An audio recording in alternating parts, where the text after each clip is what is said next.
Hello everybody and welcome back to Mess on Me with your host Valentina Giovanna. Hi. Being nice doesn't make you a good person. Or should I title it Being Nice Makes You a Bad Person so I can get more views? Sure, why not? I don't know. We'll see what decisions I make. Whoa! I think people nowadays get confused on the definitions of kindness and niceness a lot. I think people think that being passive aggressive in the name of niceness is okay, even though in the long run it really does hurt a lot of people. And honestly, what even is a good person? Everything's subject to everyone's personal realities, so what may be a good person to one person is not a good person to another. I think there's standard, virtuous things that a person can display that would make them standardized good person. One person may think that one action's good and the other may think an action's bad. And I think that's a huge thing that we forget now, is that people view reality based upon their own life experiences, so you can't live a completely different life than someone and expect them to have the same viewpoints as you, judge them for having differing viewpoints. Obviously, there's certain traits that people can possess that are like, oh yeah, no, I really want to stay away from you. I don't think you're a very good person. But for the most part, I don't think that we are called to judge others because we are not perfect ourselves. But within my point on niceness though, I think as a society, we've become too focused on niceness rather than kindness. Niceness is social currency, and as we've established stronger and stronger social hierarchies and moved away from, small villages, people, and how we used to live back in ye old days, it's kind of become this thing that people use in exchange, and it's why our world feels so hollow and shallow now, I feel like. Because of the fact that people are so focused on niceness, they're not focused on self-improvement. They're not focused on, holding others accountable. They're not focused on the boundaries needed to, have others in their life. People aren't shown consistent mirrors in their lives because people are so focused on niceness now. People are so confused on what kindness is, and they think that, oh, I'm going to be passive aggressive and I'm going to not really get my point across or communicate effectively because I don't want to offend anybody. We're so focused on the way that we're perceived outwardly that we're not being true to ourselves in our heart. Just overall niceness keeps people comfortable. You hear these people who are, people pleasers, which in my opinion, a people pleaser is just a perpetual victim. Sorry. I know that I used to have a freezer fawn trauma response, and I used to, be more of a people pleaser, and I didn't even realize it. I never claimed to be a people pleaser ever. And that quote that's like, every people pleaser you've ever met is probably the most evil person you've met. And I can attest to that 100%. They're people who don't communicate their needs and kind of place themselves in this victimhood of everyone around me is out to get me, so I can't communicate effectively. And they project this reality of this person would be able to handle it well, rather than analyzing why they suck at communication. I've had so many people in my life try to villainize me and try to make me out to be something that I'm not, whenever I could very quickly pull up evidence. Every time you've actually brought something up before, I was very quickly to take accountability, and I even told you beforehand, let me know anything else that's going on, because I do value our friendship and I do value this dynamic. I have, I didn't know this at the time, but obviously having autism, I do struggle socially. I don't get social cues in the way that other people do. So things that I would say would come across different than I would mean. If I hadn't surrounded myself with people who were so incessant on misunderstanding me, then I wouldn't have gone through the periods that I went through in my life. And obviously there's nuance to that. It's also my own fault because I was so kind of set on trying to be perceived in a certain way rather than looking at the situation for what it was and being honest with myself. I was falling into my own wounds of wanting to feel like I belong somewhere, of wanting to please people, and I didn't even realize that. I never claimed to be a people pleaser, ever. I actually always claimed to be the opposite, but I didn't realize that, within a freezer fawn trauma response, I wasn't directly looking at situations. I was over empathizing with people and taking accountability for things that I didn't do, and then allowing them to gaslight me into thinking that I never take accountability whenever I was just trying to communicate effectively. But because people they can only meet you as far as they've met themselves, so if somebody is operating on baseline niceness and not kindness, they refuse to do the self-reflection. They refuse to meet themselves as far as you've met yourself. You're never gonna see eye to eye because everything that they are interpreting that you're saying is coming in negatively. Every single thing that you're saying, they're gonna take personally because, like I said, it's this perpetual victimhood mindset, and most people operate that way nowadays because people, operating from your amygdala makes it so that you're in fight or flight. You're trying to analyze any danger. At the end of the day, we're all animalistic beings. We all, evolved. We have, a stronger consciousness, and that's how we differ from normal animals. But baseline, our genetic makeup and the way that our biology is, we still did live in times where the earth wasn't as civilized. For you to think that your brain isn't going to operate that same way, it's just dumb. Like, come on. Our brains are made up to perceive certain things, and your reality is a projection of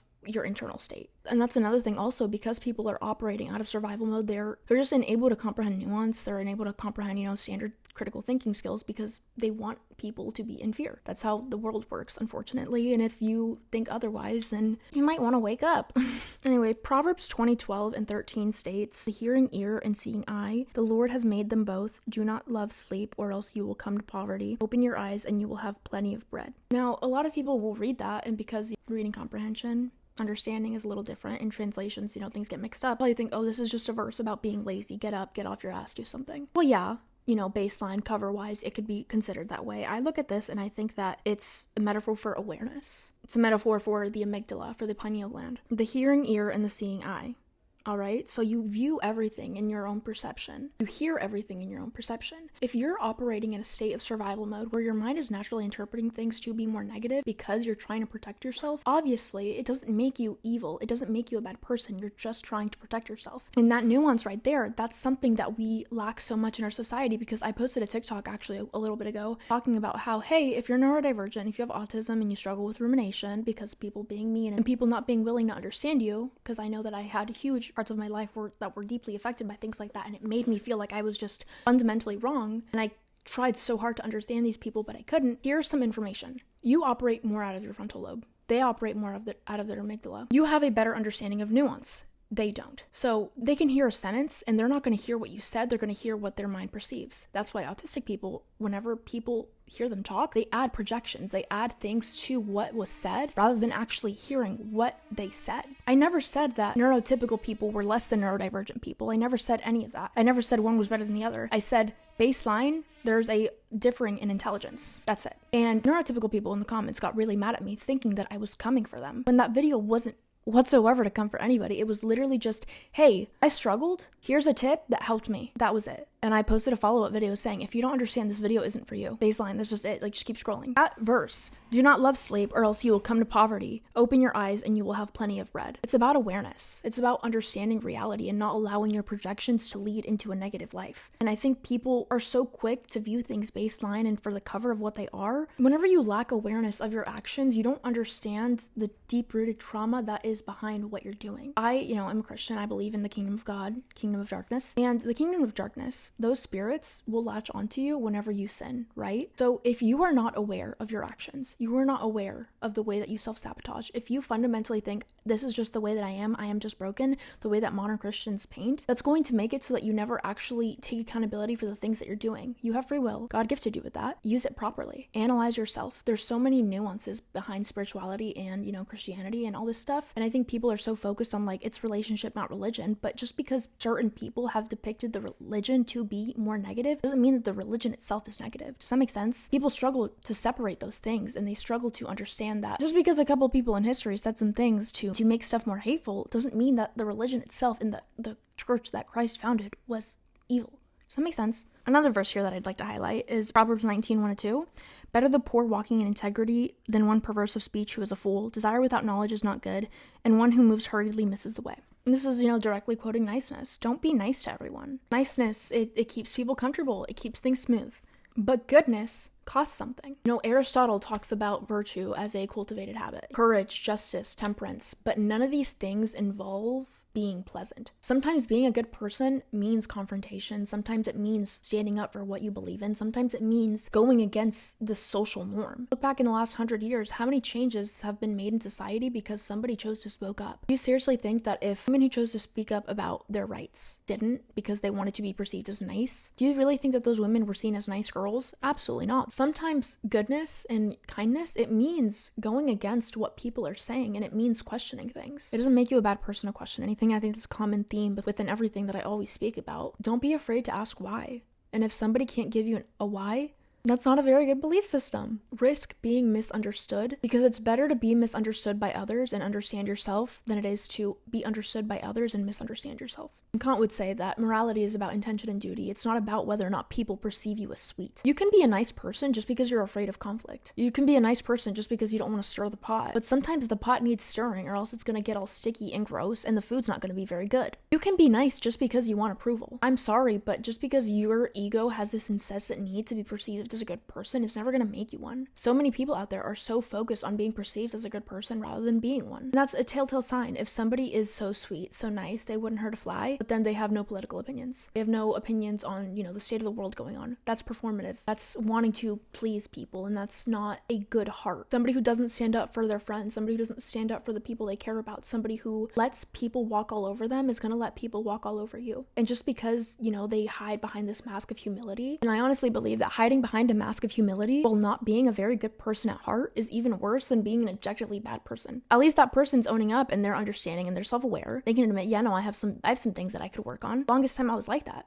I was like, I'm not a good person. I don't believe myself to be. Honestly, like my entire life, I was never really insecure about my appearance. I was always insecure about my character. And the fact that that's not a reality for more people is something that was so shocking to me. And I'm not trying to virtue signal and be like, I'm so much better of a person. I really did think like, I'm not a mean dog. Why do I bite? And it's, because I have autism, I get overstimulated. I have RSD. I did not like the fact that sometimes people would do things and it would make me so angry. And I would feel this just deep, like, rage. And I didn't know why I acted this way or what it was inside of me that, and now having an understanding, I'm neurodivergent, I feel things very deeply. So while I can be super sweet, super happy, super amazing and fun bubblegums, I can also be really angry. And when I get disappointed, I get really disappointed. When I get shocked, I get really shocked. When I get excited, I get really excited. I just feel everything much bigger than other people do. And that's just the reality of my life, and that's okay. And I have to accept that. Like, I would be insecure, but I wouldn't be insecure about the way that I looked, because I already knew, objectively speaking, I've always, pretty much fallen into the beauty standard. It was something that was shoved down my throat my entire life, how beautiful I am, which isn't a bad thing. I'm not complaining about it. I'm very grateful for my appearance. Look at my appearance as something that was given to me by God so that I could share the messages that I share, because people are more inclined to watch people who are attractive. I want to use my appearance to spread the word of God. That's just how my personal philosophy is. And I also want to integrate like philosophical stuff, psychological stuff, neuroscience, everything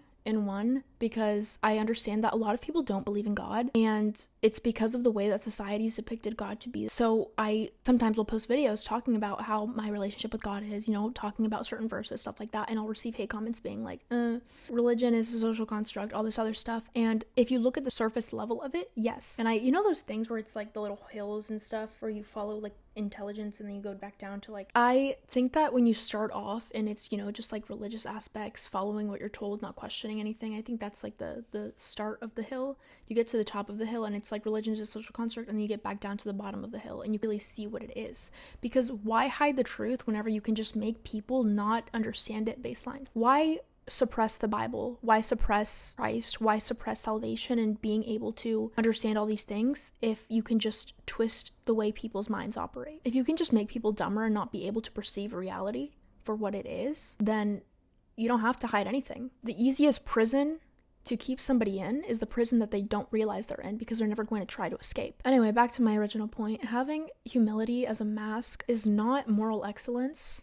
That's manipulation, and that's self-preservation. It's caring more about your image, and God talks about that also. Hypocrites. A hypocrite isn't somebody who says they're going to do something and doesn't do it. A hypocrite is also somebody who does something for the sake of validation and performance. They do things that they don't actually stand behind. They say things that they don't actually feel wholeheartedly about. They'll just agree to agree so that they don't have conflict. But conflict is needed in life. Conflict is how we grow. If I hadn't gone through anything in my life, do you think that I would have the wisdom that I have today? Absolutely not. I went through some of the hardest years of my life. Some stuff and some mindsets that were so isolating that, I don't talk about a lot, but I don't think anybody really understands what it's like to have a cover of a life where everything seems perfect, so people resent you for the fact that you seem perfect on the outside. So anytime you try to cry out for help, nobody listens to you. Everyone's always, mental health is so important, mental health is this, mental health is that, until it's coming from somebody who you deem has a better life than you, from your perspective.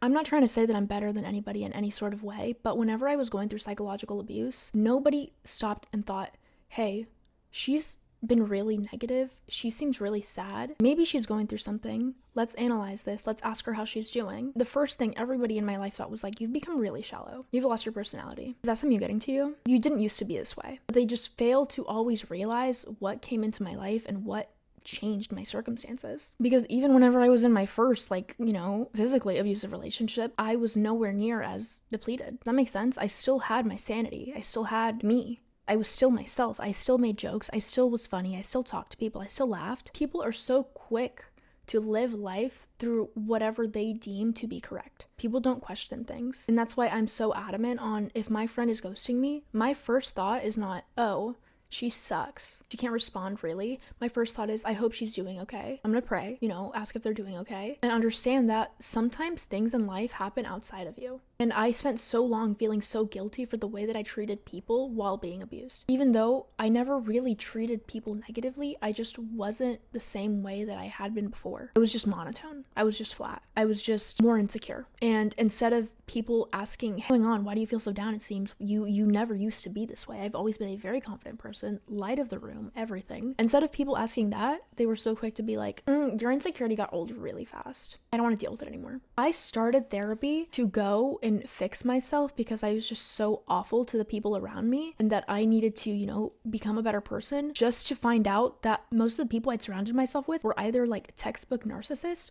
or had very, very narcissistically leaning tendencies. I was the empath. All these people around me claimed to be people pleasers. And I was like, what are you talking about? And my therapist explained projection. People who refuse to do the inner work, people who refuse to, go in within themselves, will project everything they are onto you. Even in Greek mythology, Odysseus isn't nice. He's strategic, intelligent, and morally complex. Do you know who was pleasant? The sirens. They're still destructive though. Niceness soothes and goodness transforms. This gets me into my next point, which is bird brain bitches. You know that meme that's like, I don't support all women, some of you bitches are really dumb? Yeah, that. I'll think of it more as like bird brain energy, instinct over reason, because that's just baseline what it is. You can make fun of a woman for not standing up for herself, for kind of being delusional and not facing reality for what it is, but women through centuries have been conditioned to conform to man in order for survival. So, a pick-me bitch or whatever is just a girl who's trying to survive based upon the reality she was brought up in. She wasn't brought up in a space where it was okay to question male authority. She likely wants validation from the male figures in her life, so that's why she seeks it outwardly from other men. Stay with me now. So this isn't about insult, it's about reaction versus reflection. Likely heard of Plato's allegory of the cave. If you haven't, it's just about people preferring their shadows rather than reality because it's just easier to digest. It's herd mentality. And Nietzsche critiques this too, which is the safety of the crowd over the responsibility of thinking for yourself. This is a common theme of what I've been talking about now. People are so quick to view reality through their projections, and they're also so quick to jump on to whatever's being said. You open a TikTok comment section, I guarantee a lot of people will post a video. The video won't have really anything wrong with it, but because people are hating in the comments, people just jump in to also hate on it as well. Do you even know why you're hating? Do you understand what it is that's going wrong? Or, cancel culture, for example. Also, people don't take a second to question and be like, okay, is this something that I actually even disagree with? People are allowed to have their own opinions, okay? As long as it's not bringing harm to the public, I don't really care. Believe whatever you want to believe. You think the sky's pink? Hell yeah. You do you, boo. And that's why I have this personal belief, no one's actually evil, unless you're like a lizard. Who said that? For example, Icarus flies too close to the sun, not because he's evil, but because he lacks discernment. It is ego without wisdom. You believe yourself to be so dead set on being something that you act in accordance to that without realizing that you're out of alignment. In politics and culture, we see reaction cycles constantly. People don't question narratives. They don't step outside of the box, or at least the majority of people do. If you're, and that's the thing is I'll say things like that and people will be like, I don't. Hey, so that is nuance right there. Hey, most annoying person on the internet here, what you said in your 2-minute thought out video doesn't apply to every aspect of my life, so now I'm pissed. So it just isn't meant for you. Sorry. This is nuance. It has a targeted audience. It's for people to learn. Sorry. Is this me acting from trauma? Like the amount of hate comments that I've received in the past and people being like, well, what about... I don't care. I really don't care. Love you though. Bye. Unfortunately, outrage does spread faster than nuance. So people are so quick to be upset about things. They're so quick to, be performative activists. That's the word for it. And I noticed that very heavily whenever I was going through psychological abuse. I started opening up about it, and you would think that people would be like, oh, no. People would be like, you just want attention. You need to focus on healing yourself. You're posting too much on social media. This shouldn't be brought to it. And I'm like, hey, so I think I know what I'm talking about. I think I know the healing extents that I've come to in my own life. The amount of people who tried to say things that seemed that they genuinely thought they knew me better than I knew myself, and saying things like, I know the girl who you used to be is still in there, and it was just the girl who lacked boundaries and let people walk all over her. People are so quick to judge you for standing up for yourself because they refuse to ever reflect and be like, hey, was I actually doing harm to her? Was I actually, doing things, saying things, mean things, invalidating her experiences to where she just doesn't want me in her life anymore? The amount of times I've had people, I just distanced myself from you because you were just being awful. I was like, yeah, I was wanting to die every day. I was fighting for my life. I'm sorry that I couldn't muster up the energy to be kind and pleasant to you. I was just monotone. If anything, I tried my best actually to be kind, and I would open up saying, hey, I'm really sorry, but like, I'm just going through it right now. And I'd get made fun of whenever I was, going through my psychotic break, which I actually did more research on. Turns out I was in psychosis for about 2 months. I thought that I never fully went into it, but turns out that's not as extreme as you think. It's something that can be induced upon like no sleep, stuff like that. So I was having so much anxiety where I couldn't sleep for like, I think the longest I went was like a little under 90 hours. I wasn't doing well, that's for sure. People would just make fun of me. That's it. That's all anyone ever did. Nobody cared. People are so adamant on caring about mental health and speaking on it when it applies to them. But whenever they can't perceive the type of mental health that you're experiencing, whenever they don't fall into the same category, they're so quick to not empathize with you and to demonize you for it. To say that you want attention, to say that you are just, weak.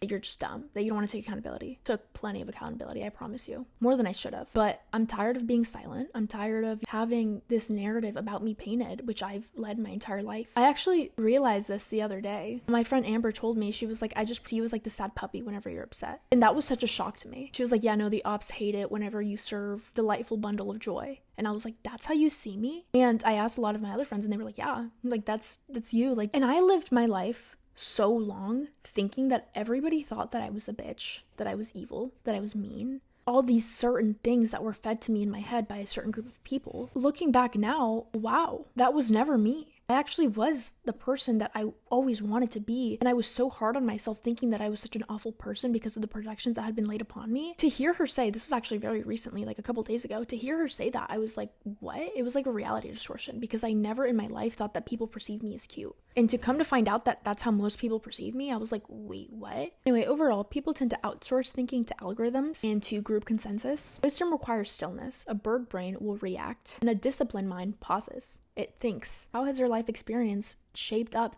their belief system? The amount of sleep I got last night. These are things that are very, very easily computable that I've always, baseline understood that were so different to the people around me. And I remember I was actually having a conversation with my ex once, and he was just sitting there again ridiculing me and just telling me how awful I was. And I was like, why is it that I always have everyone in my life telling me how awful they think I am, what else they think I could fix about myself, but I have all these other things that people have done to me that I never really spoke up on because I always understood, oh, they probably just had a bad day, oh, they probably just did this. And I even told him, I was like, one of my biggest insecurities, and I don't have a lot of insecurities, if any, I think this might be my only one genuinely, this thing you pointed out to me that you laughed about like over a year ago. And he was like, what?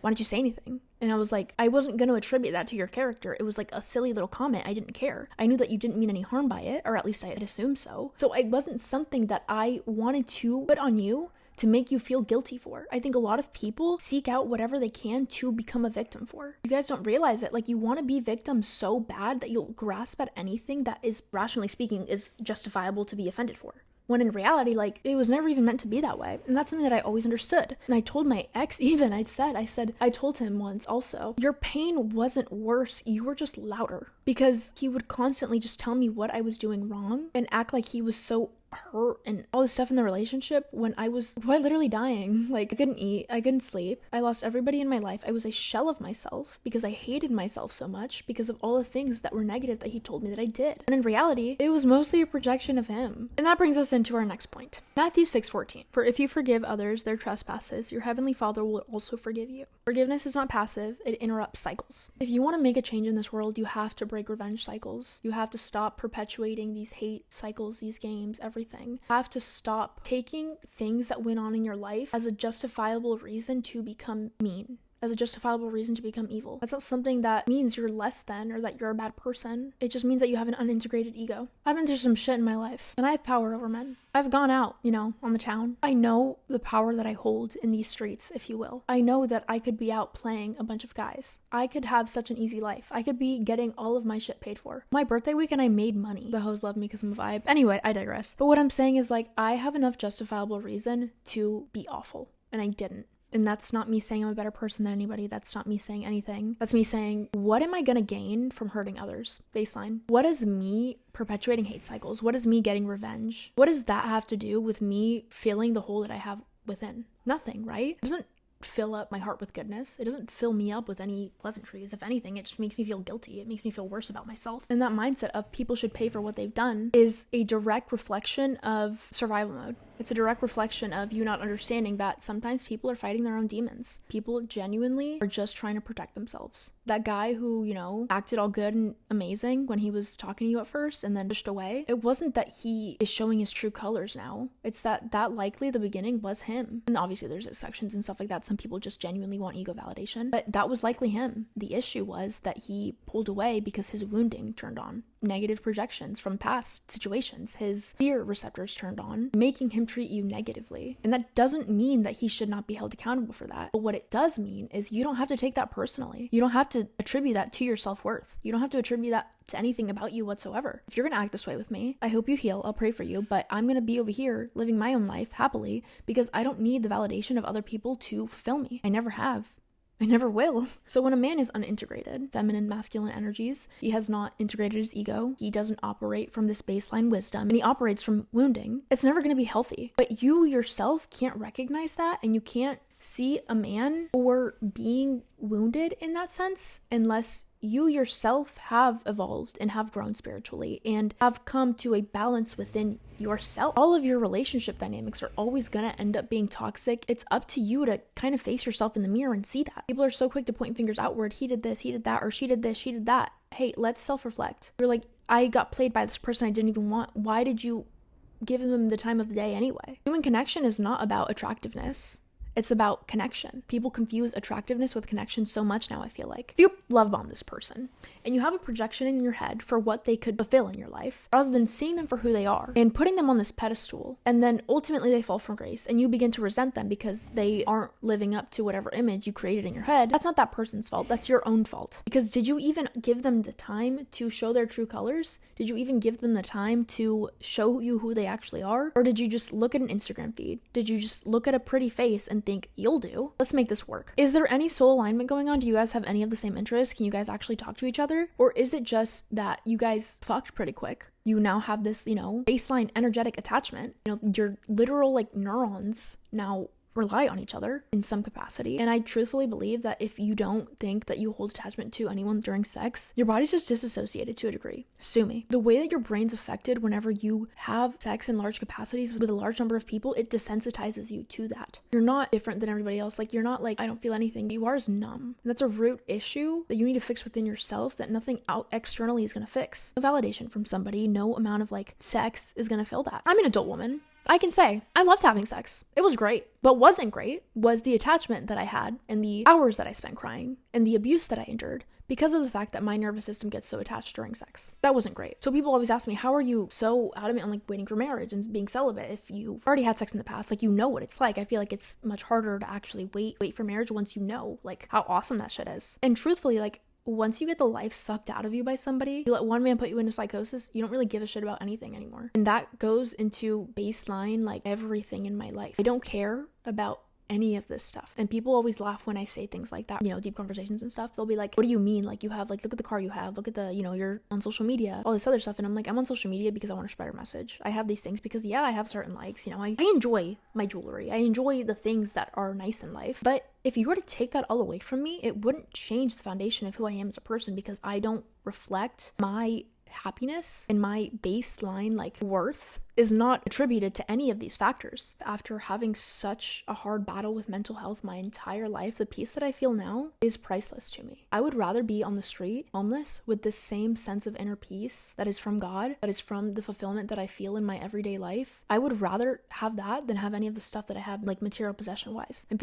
I don't know why people think that's so crazy. And I think it's because people don't know what it's like to feel this inner sense of peace. I operate the way that I do. I am regulated the way that I am. My nervous system is a-okay. I'm good. I'm such a happy person. I have my moments. Every now and then I do tend to spiral and have thoughts and stuff like that. But as an autistic person, I can say that my meltdowns, very few and far between. Baseline, I've developed this ability to really come back to center very easily because of prayer, because of staying true to myself, and because I obey God. And I don't say obey God in a way that's God tells me what to do and I have to listen to him, blah, blah, blah, all this stuff. I fear the Lord in reverence for the Lord. I love God in a way that, I put him first in everything in my life because I know that he loves me even more than I love him. Don't do anything without praying about it, and I don't do anything without first coming to the Lord about it, because I know that his plan is always better than mine, because I tried to stick to my plan. I tried to live my life in a worldly sense, and look where it got me. In psychosis. You can continue to drive yourself crazy trying to control everything in your life. I was the biggest control freak. At the end of the day, I would so much rather trust God,